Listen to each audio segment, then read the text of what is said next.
You've done lots of charity work, specifically for Gilda's Club. What appealed to you about Gilda's Club? The thing about Gilda's Club, first there was the Second City connection, so it seemed like a good fit, and it also helps people who, and their families who are living with cancer. And it's pretty hard to find anyone in this world whose life hasn't been touched by cancer in some way. And it just seemed, it was starting out in Toronto. It didn't really have much of a face in the city yet, and it just seemed like and it was, they opened it at the old fire hall, which is where I started at Second City, and it's a beautiful space, and meeting with the staff there, actually it just puts you to shame sometimes when you think, well, how do these people do this day after day, work with people sometimes who are terminal and who most of the time just going through really bad times. How do they deal with that? So that's why I wanted to get involved. And Deb's family has some cancer in it. My father passed away a couple of years ago because of cancer. So it was really, most of the charity work I get involved with has some sort of personal feel to it.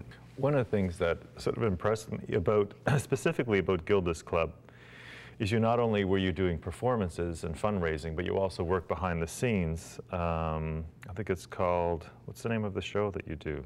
It's Always Something. Yeah, you worked a lot behind the scenes with that. You weren't on stage with all the performers. You did a lot of the grunt work with that. Why? Why did you do all the? You know, I don't know, because it's horrible. I know, that's why I thought you were going to have some great insight. No, it just, every time you do it, you go, oh yeah, this is the horrible part of this. You know, calling up people, and, you know, calling in favors.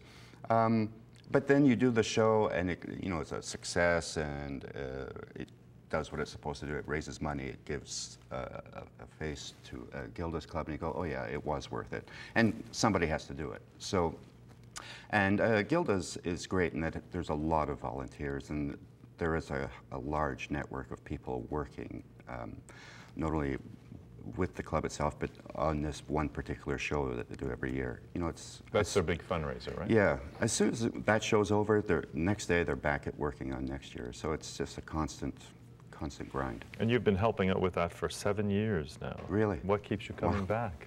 Well, I guess the people and the cause. There's never been a year where I go, oh, I don't know, I just can't do this anymore.